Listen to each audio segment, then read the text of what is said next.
Hi friends, we are back and we're back again with this Neuner and Hornsteiner violin. So we demoed it before, um, but this one, the sound wasn't maximized. Long story short, I flew down a violin maker in Luthier to give me some pointers, and we're able to extract really a lot more sound out of these violins. And we've done so with this one, so be curious to see what you think, and we know it deserves another demo. And here to give that wonderful demo is Catherine.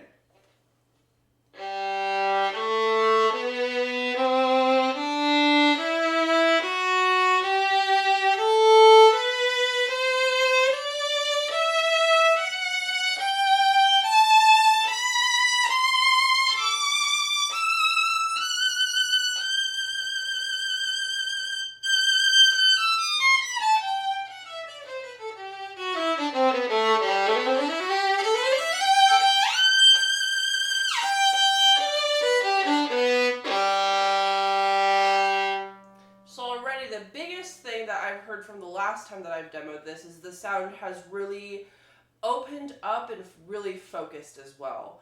It has a lot more of a bolder tone. It really projects. It has so much more of a focused sound, which is really what I would look for in more of a soloistic violin. And it just has that core, that depth, that projection, and really just that real like driven violin sound that I love to hear whenever I'm watching a symphony on a stage and there's a solo violinist on stage. So it definitely has that flavor for sure.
So that was a pretty lengthy excerpt because there's just so much to unpack. And I love Chartist because it kind of gives us a glimpse of a lot of different aspects of an instrument. So the first one is that when I shifted up on the G string, which is Sol G, to play Sol G, there was absolutely no loss of sound. It was just pure and incredibly balanced all the way throughout. You don't lose any sound, there's no loss of tone, just a fantastic consistent sound.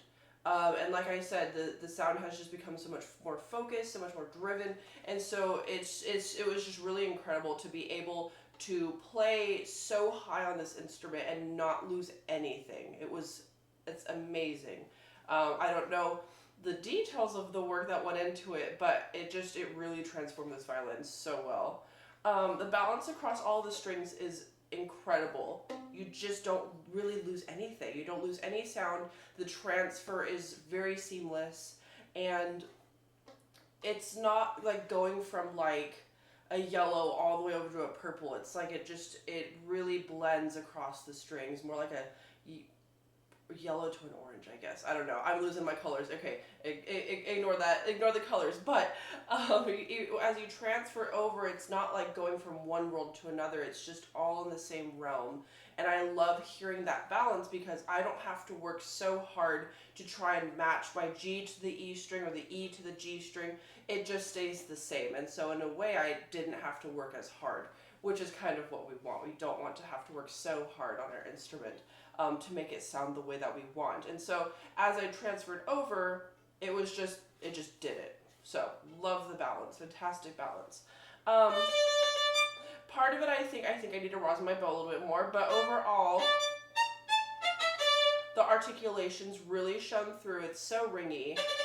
And I think with a little extra couple of swipes of rosin, it will just sparkle even more.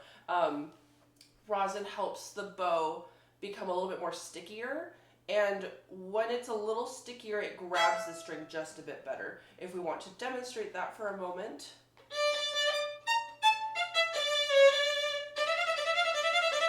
I'm getting a pretty good articulation out of this, but let's see what happens if we add a little bit of rosin. This cute little square thing right here. You'll hear that the bow will grab onto the string just a little more.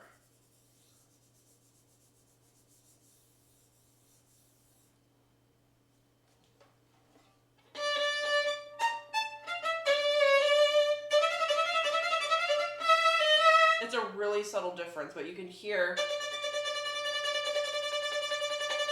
that it attacks the string a little bit more clear. Ooh, love that ring. Hold on. I hope the mic picks it up because it just keeps going. Love it. Love it. I love hearing a resonant instrument. With the double stops felt really good to play. Really smooth, really nice contact. It just has this beautiful, bold sound. This is a very bold instrument. It's very daring, demanding, extroverted. I love it.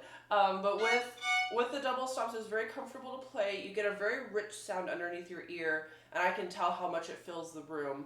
And you also don't lose sound. Sometimes with some instruments with the double stops, you can sometimes lose a little bit of sound, or the sound becomes kind of odd and distorted if it's not really set up properly. But this one has beautiful sounding double stops. And again, because the balance is so nice across the strings, I am not having to work harder on one string or work harder on the other string to try and match the tone. You just place and you just go. So big A+ on this instrument. Chartist has so much to unpack, right? Okay, I'll play another little thing.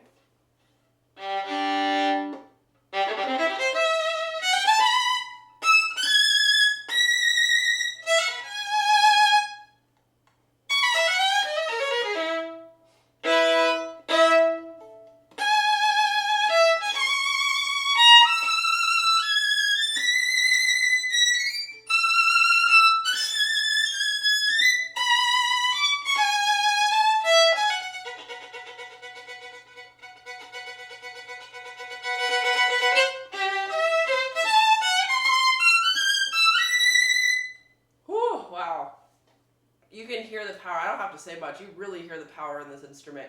Just powerful going up, powerful going down. I'll play a little something where she needs to be a little softer, because I think I've been playing her very loud for a while now. I love how loud it gets though.